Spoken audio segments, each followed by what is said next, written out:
Welcome back to the Basics video with Crafty Max Originals. Okay, the next thing we're going to work on this video is how to do crimp beads and wire guardians, jump rings, and add a clasp. Okay, so first thing I'm going to show you how to do is how to do a wire guardian and crimp bead together. And the reason I'm showing you together is because for me, they always go together. Okay, so once you've got your design down, or you're at the end or the beginning of your bracelet. Now, I often will use stoppers until I'm done with my design, whether it's a bracelet or a necklace or whatever it is that I'm going to put on the wire, and then crimp it. And the reason I do that is because that way I can adjust and add and subtract from either end. But let's say we're finished. So first we're going to do is we're going to add a crimp bead. Now these are the crimp beads I'm using. And this is a wire guardian. Now, if you look at it, get it on my finger there. If you look at it, it looks like a horseshoe. And if you look close, there is a tube, a valley, and a tube, or a tunnel, a valley, and a tunnel. Okay? So, what we're going to do is we're going to add the crimp bead on first. Then we're going to go up one of the tunnels. Maybe. And down around the valley and down through the other tunnel. And I know my hand's in the way, I'm sorry. It is so hard to try and show you in the video with only one angle. When you're in person teaching classes, somebody can kind of lean over to one side or the other if they can't see it. In the video, it's got to be right there. Okay, so if you see, that's what it's going to look like. But I'm going to show you again. So you add your crimp bead. You go up through, doesn't matter, left or right, through the tunnel, around the valley, and down through the tunnel. Now you pull it back and slide that crimp bead over your tail. And then slide the crimp bead up. Now, this is what it's supposed to look like when it's done. You have your wire guardian and your crimp bead. So you've worn your wire up through the crimp bead, up and around the wire guardian, and back down through the crimp bead. What we're going to use next is the crimping tool. Now, there is a lot of videos out there that show you how to do the crimping. Again, this is my way of doing the crimping. With the crimp tool, there are two spots. There is the one that looks like a frown or a smile, depending on which way you're holding the tool, and one that looks like an oval. So you've got slot 2 and then slot 1. I don't know why they did it this way, but slot 2 is what we start with. So we start with the second one, the one that looks kind of like a frowny face or a smiley face, if you look at it. Okay? You're going to put this crimp tool on the crimp bead, okay, in the second slot. If you're using the wire guardian like I am, you're going to pull it up against the wire guardian and pull down a little on the wire. This will make sure that there's no gaps. Then you're going to give it a good strong squeeze. And when you take it off, you will see that your crimp bead is now in that same shape. Now, if you see, like on mine, where there's a little bit down here on the bottom, I didn't have it perfectly aligned, or sometimes you have bigger crimp beads, just go back and crimp that little bottom part too. Now, if you still had it in there, here's what you do. You turn your tool up, open it, and turn that crimp bead sideways so that you have it so that the little divot is down towards your hand. Okay? So it kind of looks like a smiley face. And the bottom of the smiley face. Oh, I am so sorry, everyone. The bottom of the smiley face is pointing down to your thumb or to your hand. And you're going to give it a good firm squeeze. And there is what will happen. See how it squished it?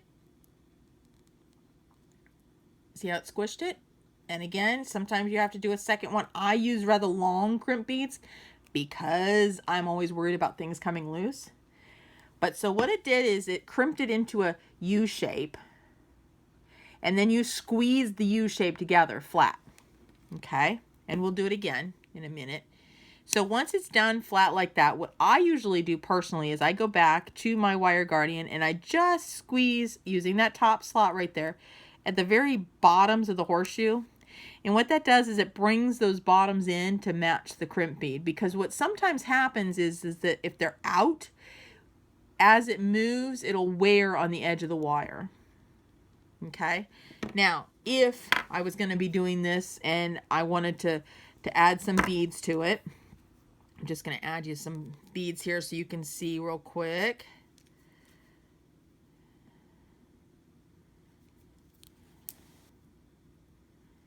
Okay, what I normally do is leave the tail at least 2 or 3 beads in. And the reason is because let's just say that I did not get that crimp tight. If it starts to slip and you have cut the wire, okay, if it starts to slip and you've cut the wire right here, then it's going to slip right out through that crimp bead.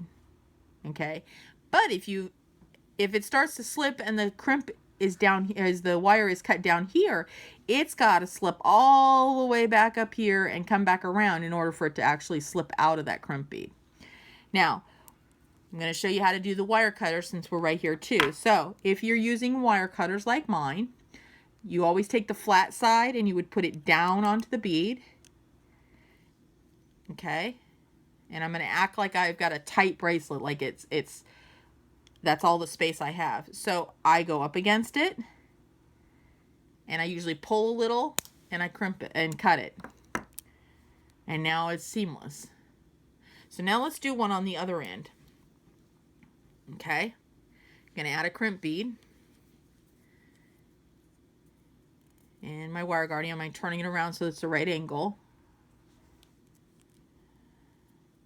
Okay, so it's like this in my hand. I'm going to go up through one side, up through the tunnel,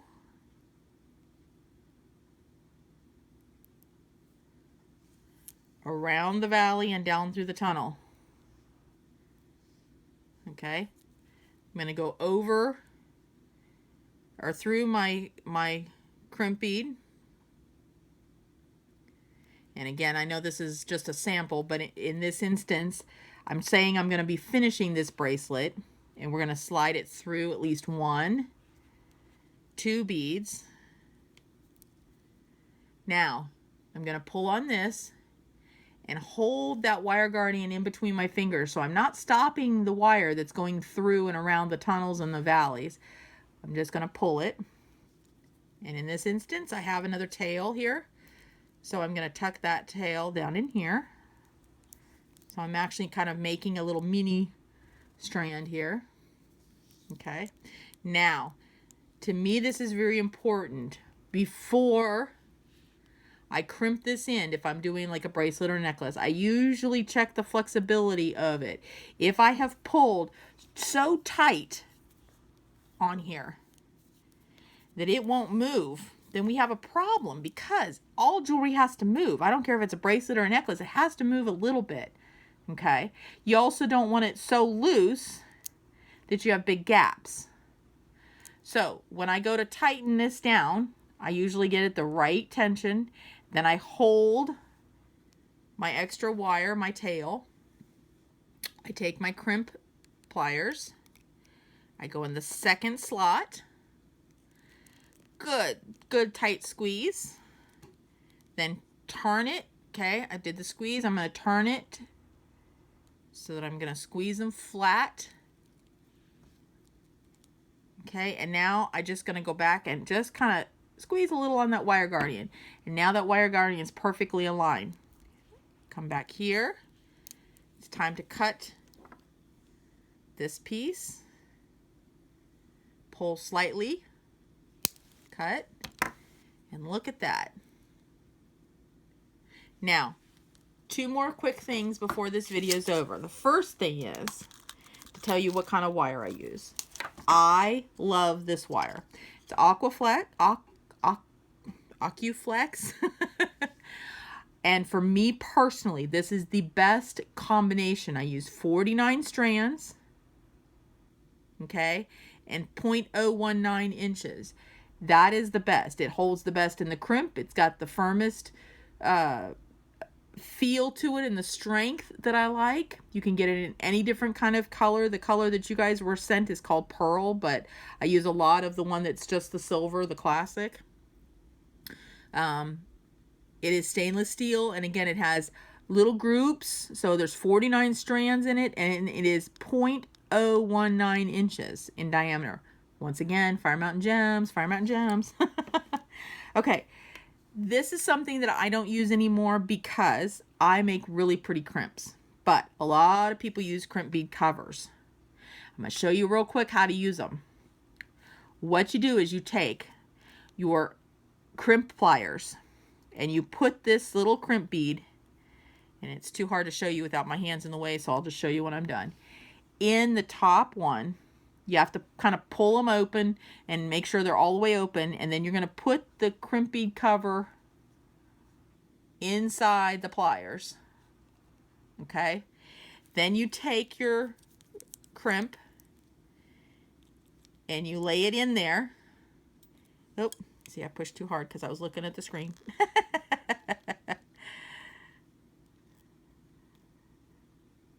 Okay. Hopefully I didn't just close it too much. There we go. Okay. You lay it in there and then you give it a good gentle squeeze. Now, I personally like to go back over, turn my crimp tool this way, and give it a little bit of squeeze to close the opening there. And that is how you do a crimp bead cover. Okay. If you do see a little opening and you want to kind of tighten it up a little, use that same spot. And the reason is because it's rounded, and unless you do a really tight pressure, you're not going to make a mark on the crimp bead cover. And so that is a perfect crimp bead cover right there. Okay. So that is the end of this video. Let's see what else I have to do on this video. Oh, next one is going to be how to open and close jump rings and attach a clasp. See you then.